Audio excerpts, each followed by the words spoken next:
Hi guys, my name is Stephen, and on behalf of Maddie and Carl, I'd like to welcome you back to my calibration channel. I'm beginning today the first in a series of videos that I intend to produce about the discipline of estimating measurement uncertainty.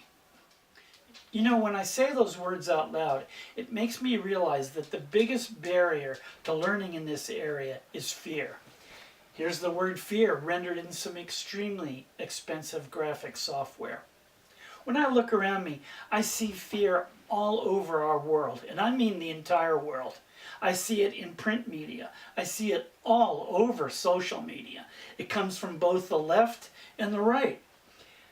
I think everybody is quite willing to scare someone else to get their attention or hit them over the head with an idea. I have to admit, I've used that same tool myself in some of my previous videos. I've said very emphatically that the pharma industry is ripe for disruption. Well, guess what? Of course they're ripe for disruption. Everything changes over time. It's just a question of time frame. So going forward, I want to ditch using that tool. But what other way is there for me to convince you that you should pay attention to what I'm saying? Well, let's try this thought experiment instead. Think about your organization. I don't care what organization you're in at the moment. Think about the people 2 levels over your head.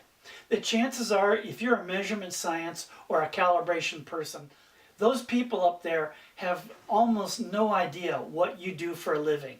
They have almost no idea of the daily practices that you use to do your work.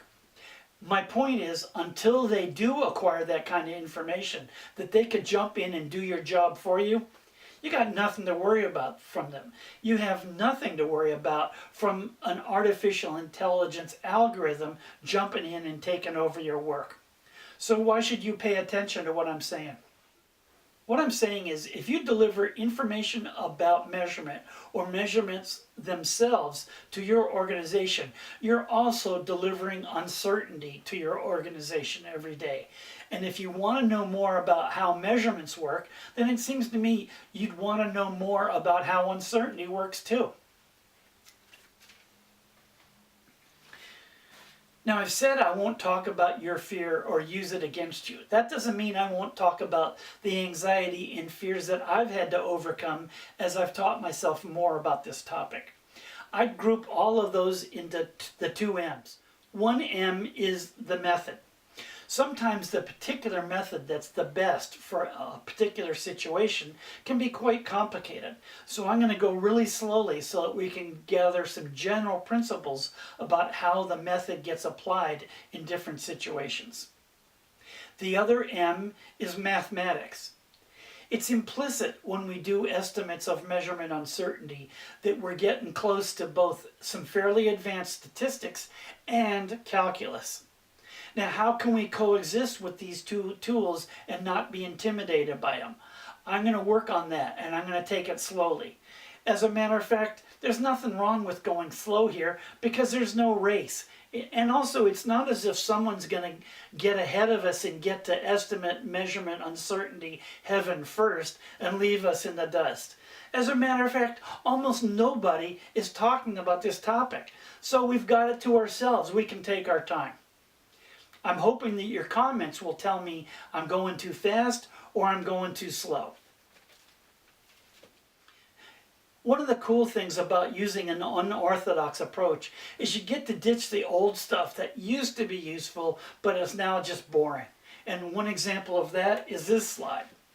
This slide is really helpful if all you want to do is talk about the difference between precision and accuracy. But most of the people who use this slide don't take us very much further, and I want to go further than that. So I'm ditching this slide. If you want to see it, it's all over the internet. Go take a look at it. Now, instead of using a traditional approach, here's my proposal. Let's jump right into the middle of an estimate of measurement uncertainty budget. Stop right there and look all around our landscape, all 360 degrees, and talk about all the features of that landscape until we understand them. Until we understand them, let's not move forward under some other part of the landscape. Another unorthodox belief that I have about this area is it's actually quite difficult to make an error. And by error, I mean a math error.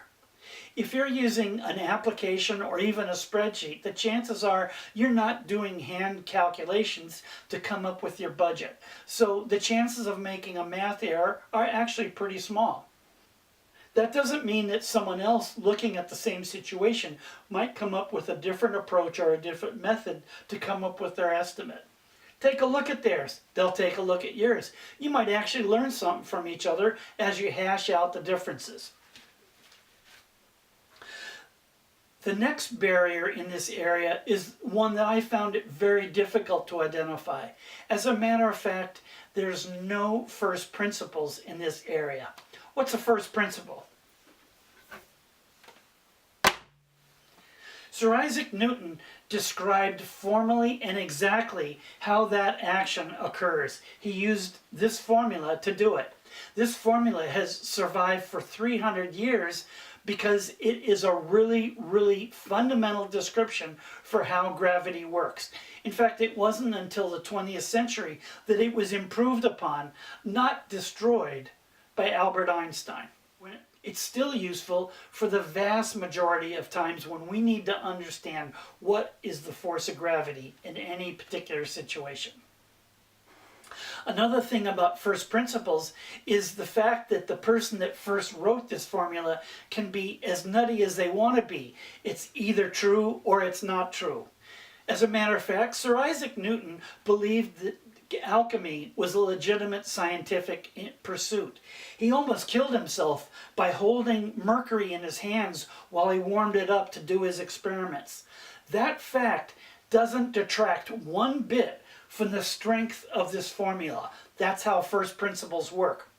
There's no equivalent first principle when we're talking about estimating measurement uncertainty. Now clearly, if you can't make a perfect measurement, then you cannot make a perfect estimate of measurement uncertainty. It will continue to be only an estimate for the foreseeable future. In other words, it can always be improved upon, maybe infinitely. We don't even know. But it can never be perfect. So you can never be perfectly correct, and it's very unlikely you're going to be perfectly wrong. So let's go forward. I'm really enjoying making these videos. I really appreciate the time you've taken to look at what I'm saying so far. Please leave me some comments so that I know I'm not going too fast or too slow. In the meantime, thank you very much for your attention.